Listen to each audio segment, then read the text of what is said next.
This is News Today with WDW News Today. I'm Tom Corliss of WDWNT.com. Please like this video, subscribe, and hit the notifications bell to make sure you never miss the latest from the Disney theme parks all around the world. But here now the news for August 30th, 2024. Several Magic Kingdom guests on social media reported stampeding on Main Street, USA, and a heavy police presence as the park closed on Thursday night.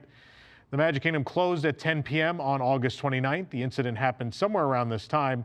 Several reports indicated there was a gun scare, but no eyewitnesses reported actually seeing a gun or hearing what could be described as gunshots. No serious injuries have been reported as of recording this. The Orange County Sheriff's Office has confirmed there was no active shooter. Ex-user Anx Rosa shared a video at 10:16 p.m. of a trashed Emporium, writing, "Went to Magic Kingdom today and there was literally a stampede because of a suspected shooter. I thought that was actually going to be my last day. I was shoved out of the way and fell. Mothers were crying, looking for their daughters. People were hiding. It was so bad." I don't know, were they not looking for their sons? I don't know what happened. They added in a follow-up post that they kept us in the stores for about 15 minutes while police officers patrolled the streets and checked everything out. They are finally letting us out, but only on the ferry boat. No buses, no monorails. Lots of people are pretty shaken up, but we haven't been given an explanation. That person also shared a personal account of their sort of the full story. "I was on my way to the exit and I saw 3 men sprint past me, then a family after them, and then it was like dominoes. Suddenly I was the only one walking towards the exit and I was getting pushed and shoved. I was terrified of falling because I thought I might get trampled.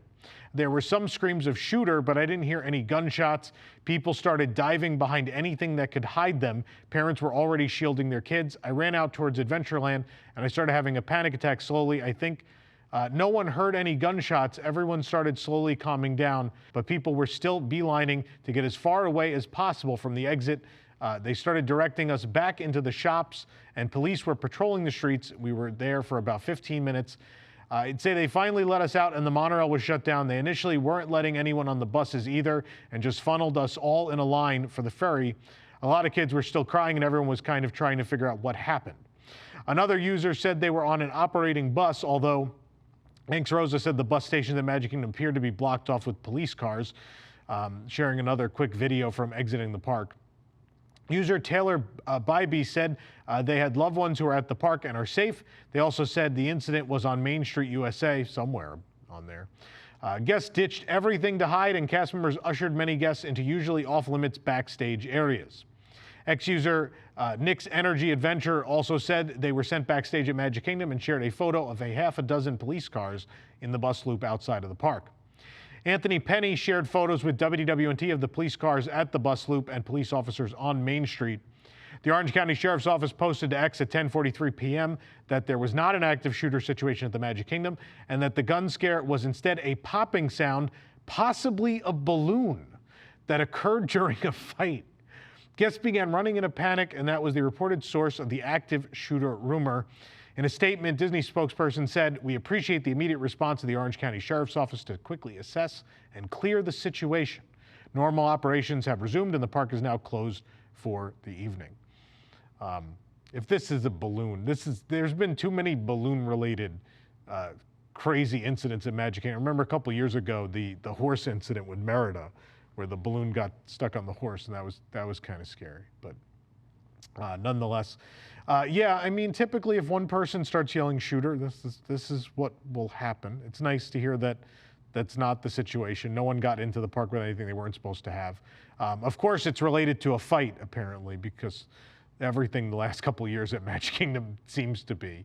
So I don't know, in the course of the fight, a balloon got popped and then mass hysteria for thousands and thousands of people. It's good to hear people are okay, but I guess it's better to be safe than sorry. But what's funny here is we just had, a couple days ago, we had that story, the woman suing for a supposed stampede at Magic Kingdom when there's no real signs of what would have caused that. And then we have an actual, it's funny, a couple days later, we have a situation where people kind of actually got stampeded. Thankfully, no one reported any injuries, but it's funny the dichotomy of the stories. The single woman with her lawsuit saying there was a stampede on Main Street versus actual, a multitude of reports showing an actual stampede at the Magic Kingdom, which, obviously you believe it in this situation. There's a good reason why people are running, as opposed to in the other situation where it's completely unclear as to why there might have been a stampede. But nonetheless, glad everything's all right. But just stay safe and maybe stay calm, everybody, while you're at the parks.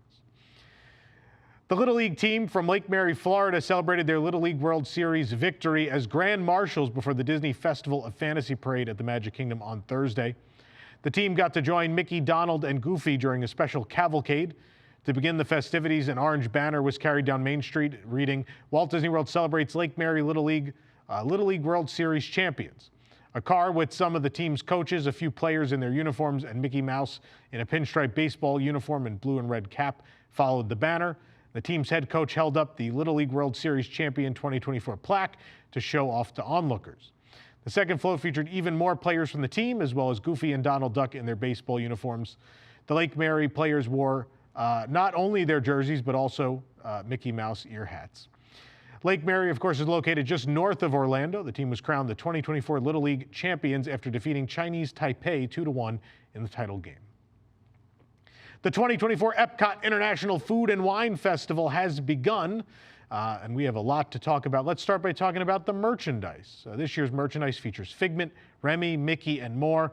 Perhaps the merchandise to be most excited about for Disney fans is the Muppet Labs merchandise that was released, of course, because Dr. Bunsen, Honeydew, and Beaker have taken over the Odyssey once again for the Brew Wing Lab. You'll find the merchandise at the Creation Shop as well as festival markets throughout World Showcase. Also, strangely enough, in Communicore Hall, which we thought would be great for seating during the festival, but instead they decided to turn a majority of it into a store. Even though there's 2 food kiosks there, they've reduced the seating, which makes almost no sense whatsoever. But nonetheless, the event has begun. We will have an exhaustive video review for you coming very, very soon.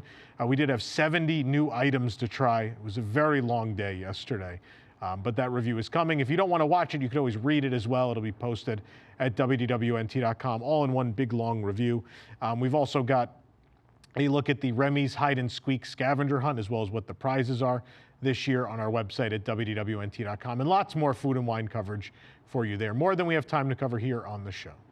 The Fantasmic dining package price increases announced back in June have gone into effect as of August 29th. The Fantasmic dining prices have increased for adults at all 5 of the participating restaurants at Hollywood Studios. The price increase is $6 for adults at each of those locations, while prices for children remain unchanged. Another change to the dining package is the removal of appetizers for all diners and the inclusion of an alcoholic beverage for guests 21 and older. Each Fantasmic dining package now includes an entree and dessert at select full-service restaurants, or 1 full buffet where applicable, along with a non-alcoholic beverage or alcoholic beverage for guests 21 and older. And also you get 1 voucher for guaranteed seating at Fantasmic in a reserved area. This program is brought to you by our official travel agent sponsor, Be Our Guest Vacations. Your dream vacation begins with Be Our Guests and their concierge team of expert vacation planners.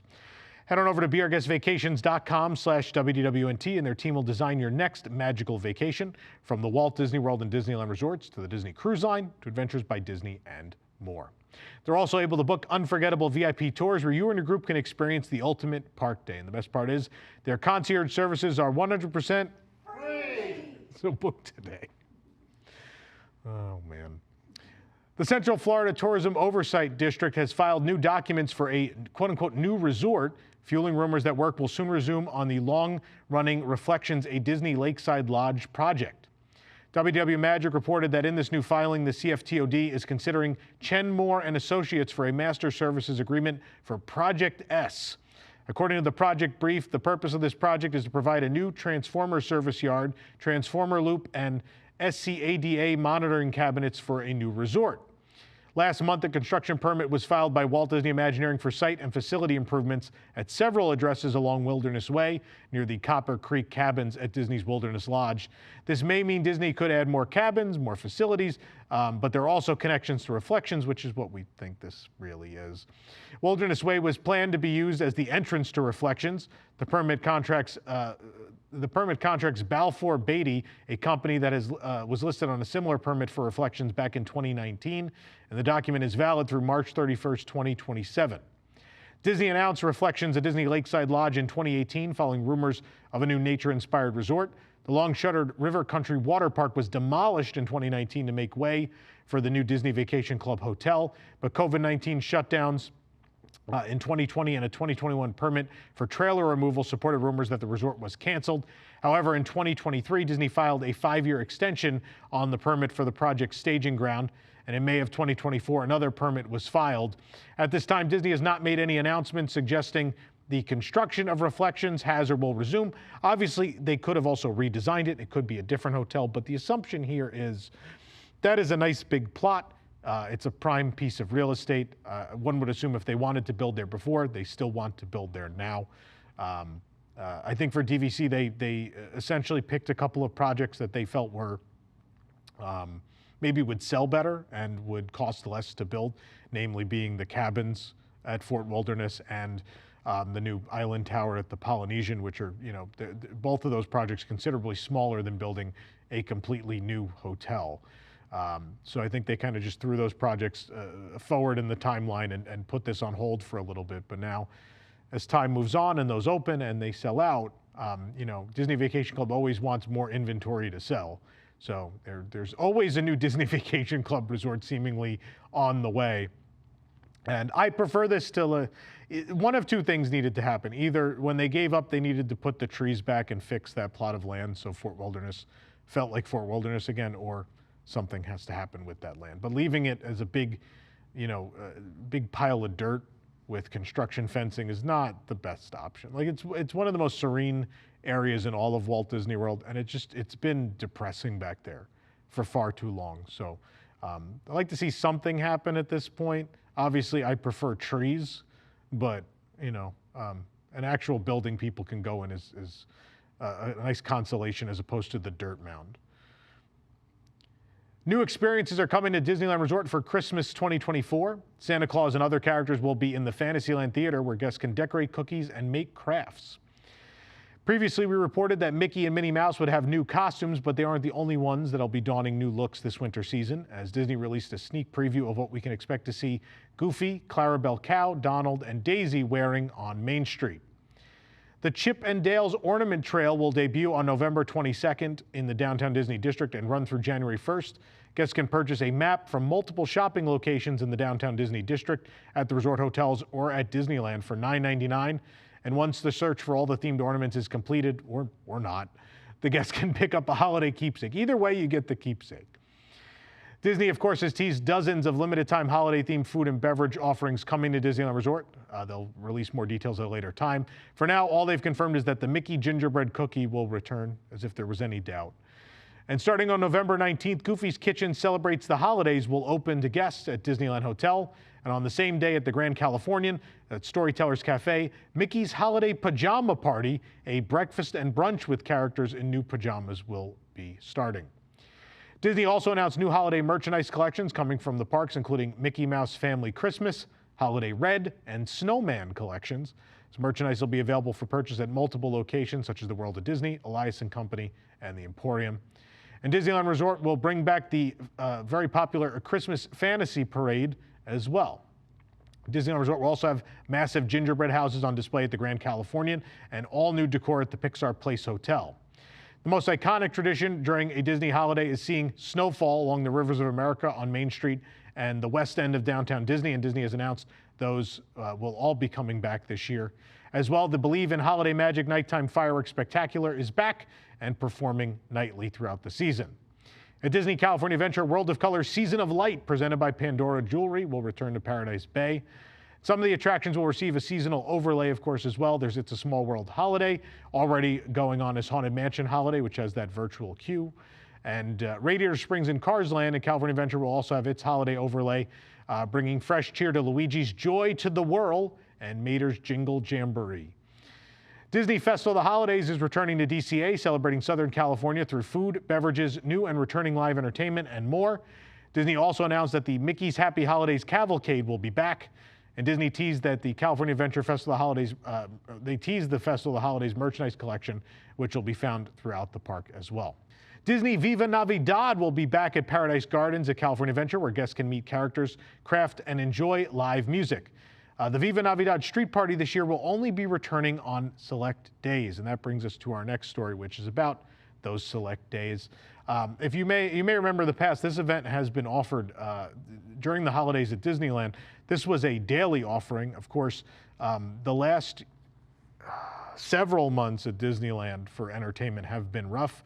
There have been a lot of cuts and a lot of changes, 90% of which I would say are not for the better. And so this is the crazy part, is this Viva Navidad schedule is very, very short. There are very few days in which you can actually experience this. And this is by far, I would say, it has to be one of, if not the most popular part of the entire event. I think it tests really well with guests. It's been a smash hit since day one. So it's weird what's happening here. The ultimate fiesta for Navidad will begin on November 16th and end on January 5th, but the performances will only happen on the following 16 dates. So that's November 16th and 17th, the 23rd and 24th, November 30th and December 1st, December 7th and 8th, December 14th and 15th, December 21st and 22nd, December 28th and 29th, and January 4th and 5th. And that is it. Though the celebration will only be performed on Saturdays and Sundays, it will still be hosted by the Three Caballeros and feature Mickey, Minnie, and live performers.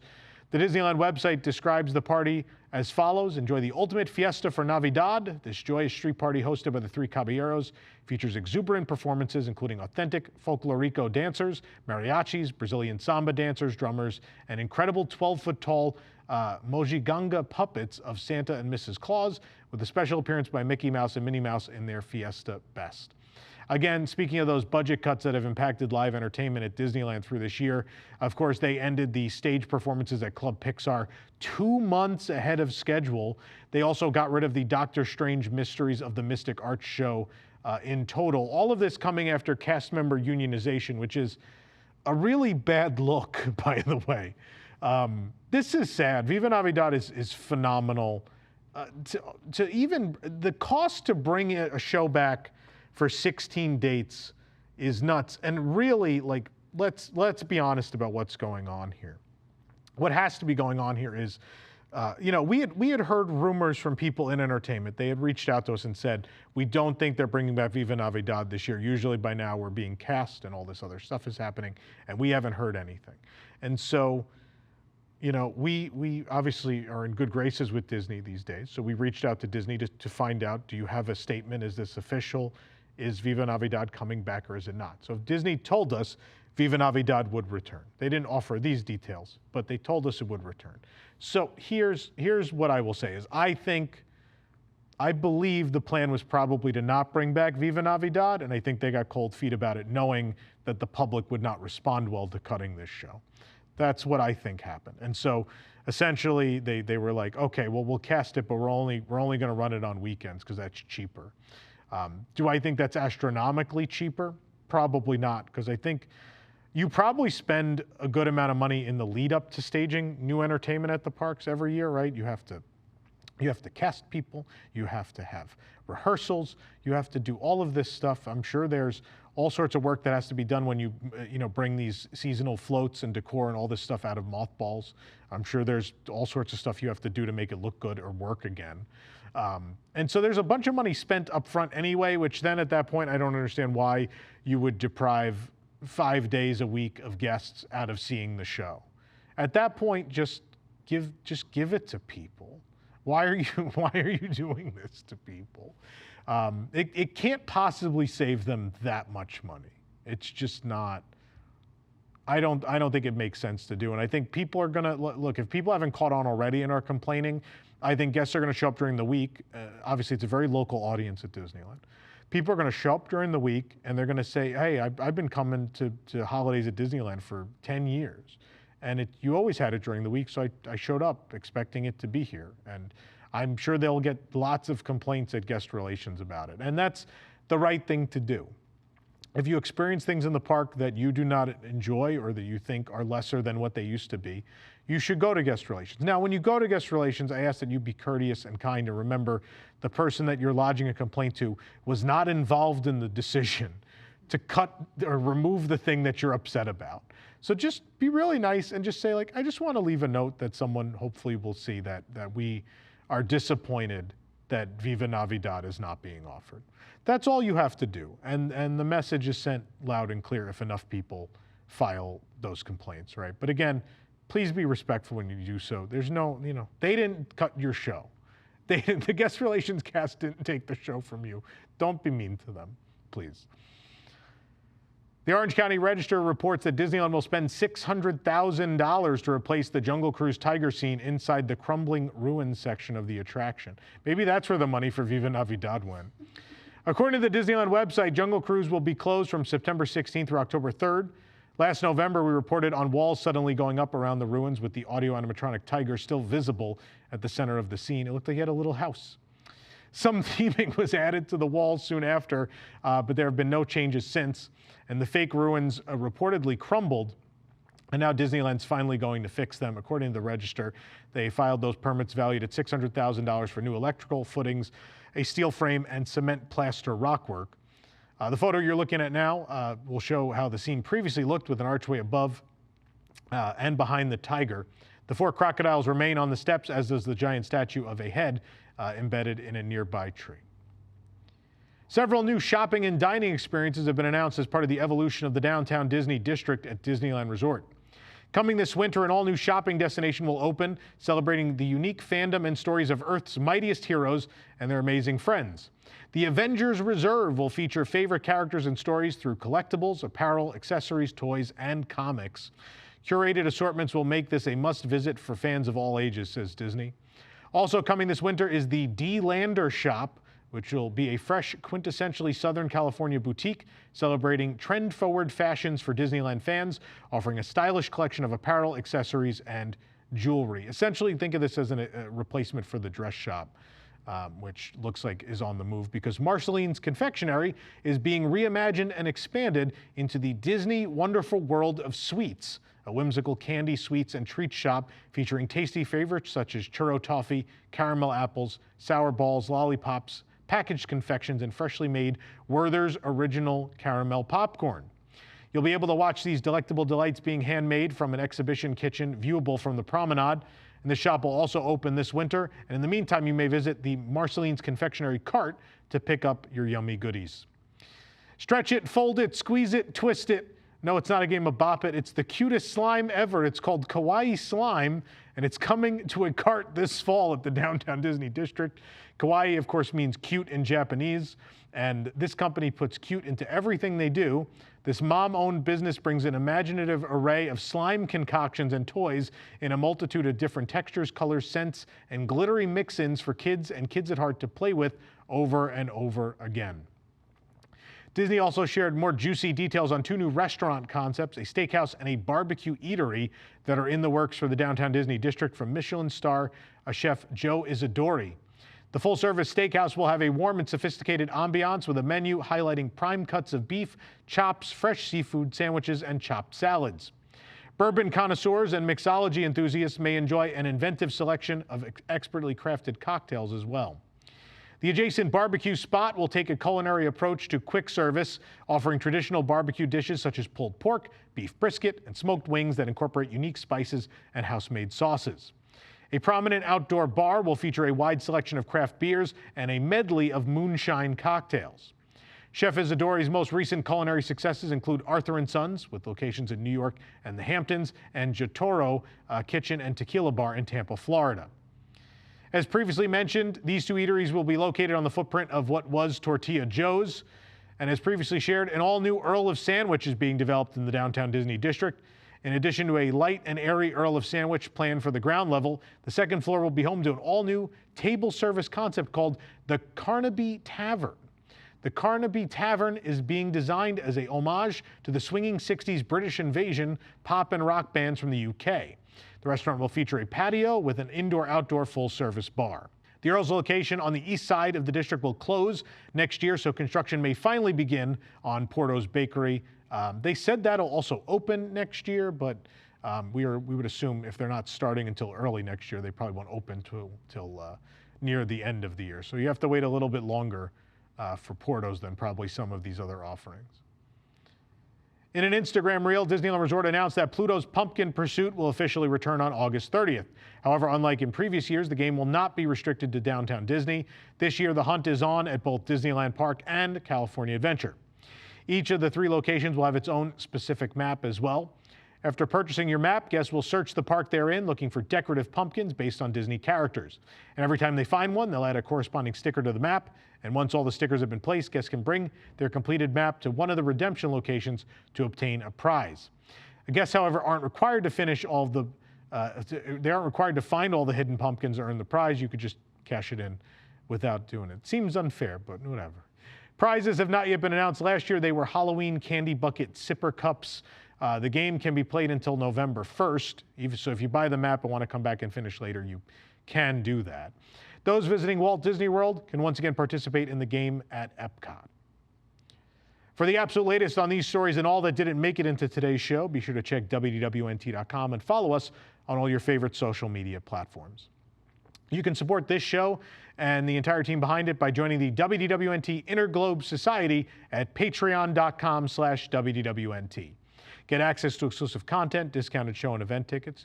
Tickets are discounted if you want to come watch this show be filmed live as well, and more. Special shout out to all of our WIGS members watching who make this show happen every week. For the worldwide leader in Disney Parks news, this is Tom Corliss saying, enjoy the rest of your today. Have a great, big, beautiful tomorrow.